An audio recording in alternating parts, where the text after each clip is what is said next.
प्रधानमंत्री नरेंद्र मोदी शुक्रवार को 2 दिन के जापान दौरे पर पहुंचे, लेकिन उनके दौरे से ठीक एक दिन पहले एक बड़ा अंतर्राष्ट्रीय घटनाक्रम हुआ जिसने पूरी दुनिया का ध्यान खींचा। मामला क्या है, आइए जानते हैं। नमस्कार, आदाब। आप देख रहे हैं द हिंदी टॉप और मैं हूं आपके साथ सामिया खान। जापान और अमेरिका के बीच होने वाली बड़ी व्यापारिक डील अचानक अधर में लटक गई। जापान के शीर्ष व्यापार वार्ताकार को अमेरिका जाना था और वहां पर 550 अरब डॉलर के निवेश पैकेज को अंतिम रूप देना था, लेकिन आखिरी समय पर उन्होंने अपनी यात्रा रद्द कर दी।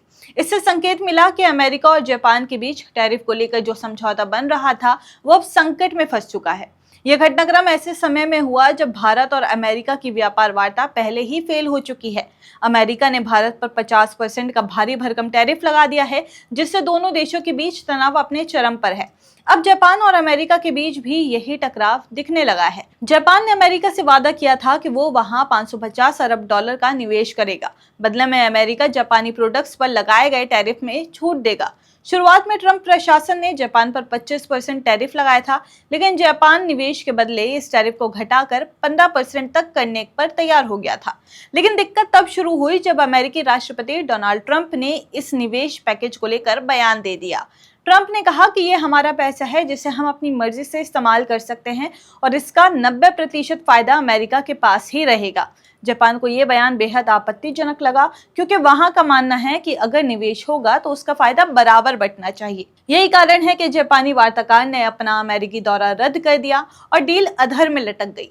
अमेरिका की सबसे बड़ी मांग है कि जापान अपनी कार इंडस्ट्री में अमेरिकी गाड़ियों के लिए बाजार खोले, लेकिन जापान की ऑटोमोबाइल इंडस्ट्री दुनिया में सबसे मजबूत मानी जाती है।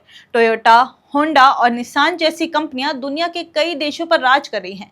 अगर जापान अमेरिकी कंपनियों को अपनी घरेलू इंडस्ट्री में जगह देता है तो उसकी अपनी कंपनियों को नुकसान हो सकता है। यही कारण है कि जापान अमेरिका की मांगे मानने के लिए तैयार नहीं है। जापान और अमेरिका दशकों से रणनीतिक सहयोगी रहे हैं।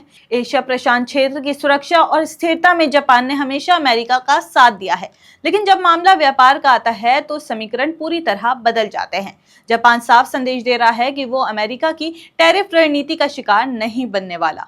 जापानी प्रवक्ता योशिमासा हयाशी ने कहा कि इस मुद्दे पर प्रशासनिक स्तर पर और चर्चा की जरूरत है, इसलिए अमेरिका दौरे को स्थगित किया गया। साथ ही जापान ने राष्ट्रपति ट्रंप से यह भी कहा कि वो टैरिफ से जुड़े अपने आदेशों में बदलाव करें और ऑटो पार्ट्स पर लगाए गए भारी टैरिफ को कम करें। भारत और अमेरिका की व्यापार वार्ता का टूटना भी इसी पैटर्न पर हुआ है। शुरुआत में अमेरिका ने भारत पर 25% टैरिफ लगाया और बाद में इसे 50% तक बढ़ा दिया। ट्रंप प्रशासन का कहना है कि भारत रूस से तेल खरीद रहा है, इसलिए उसे टारगेट किया गया। लेकिन भारत ने साफ कहा कि रूस का सबसे बड़ा तेल खरीदार चीन है और अमेरिका व यूरोप भी रूस से व्यापार कर रहे हैं। ऐसे में सिर्फ भारत को टारगेट करना दोहरे मानदंड का उदाहरण है।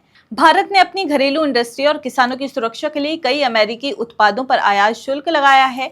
ट्रंप प्रशासन चाहता है कि Bharat electronic products, medical device और कृषि उत्पादों पर टैरिफ कम करे ताकि अमेरिकी कंपनियां भारत के विशाल बाजार में आसानी से प्रवेश कर सके। लेकिन भारत ने साफ कह दिया है कि अगर ऐसा हुआ तो उसके घरेलू उद्योगों को नुकसान होगा। नतीजा ये हुआ कि व्यापार वार्ता फेल हो गई और ट्रंप ने 50% टैरिफ लागू कर दिया। डोनाल्ड ट्रंप अपने दूसरे कार्यकाल की शुरुआत से ही अमेरिका फर्स्ट की नीति पर चल रहे हैं।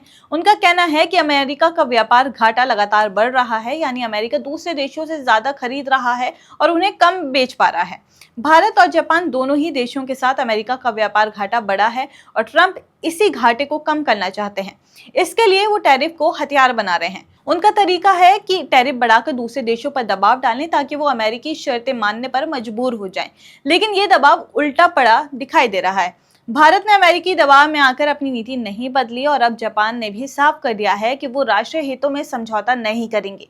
विशेषज्ञों का मानना है कि ट्रंप की ये टैरिफ रणनीति अमेरिका के लिए नुकसानदेह साबित हो रही है। भारत जैसे देश अब अपने व्यापार साझेदारों में विविधता लाने की कोशिश कर रहे हैं। इंफोसिस के पूर्व CFO मोहनदास पै का कहना है कि भारत को जापान के साथ मुक्त व्यापार समझौता करना चाहिए। उनका तर्क है कि जापान भारत का दुश्मन नहीं है और आने वाले 20 सालों में वो हर साल साल 3 से 40 अरब डॉलर का निवेश भारत में कर सकता है। इसका सीधा मतलब है कि अमेरिका के दबाव के चलते भारत और जापान जैसे देश आपस में और करीब आ सकते हैं। तो तस्वीर साफ है, एक तरफ प्रधानमंत्री मोदी जापान के दौरे पर हैं और दूसरी तरफ अमेरिका जापान ट्रेड डील खतरे में पड़ गई है। जापान ने अमेरिका का दौरा रद्द कर साफ कर दिया है कि वो ट्रंप के दबाव में नहीं आएगा। भारत पहले ही अमेरिका के 50% टैरिफ मार झेल रहा है और अब जापान भी उसी राह पर खड़ा दिख रहा है। ट्रंप प्रशासन की अमेरिका फर्स्ट नीति भले ही उनकी घरेलू राजनीति में लोकप्रिय हो, लेकिन अंतर्राष्ट्रीय स्तर पर यह अमेरिका के लिए भरोसे का संकट पैदा कर रही है। आने वाले समय में ये देखना दिलचस्प होगा कि क्या अमेरिका अपनी टैरिफ रणनीति से पीछे हटेगा या फिर भारत और जापान जैसे देश नए गठबंधन बनाकर अमेरिका को उसके ही खेल में घेर लेंगे। आपकी इस पे क्या राय है, हमें कमेंट्स करके जरूर बताइए और ऐसे ही और जानकारी के लिए आप हमारे चैनल द हिंदी टॉप को सब्सक्राइब कर लें। इसके अलावा आप हमें एक्स, फेसबुक और इंस्टाग्राम पर भी फॉलो कर सकते हैं।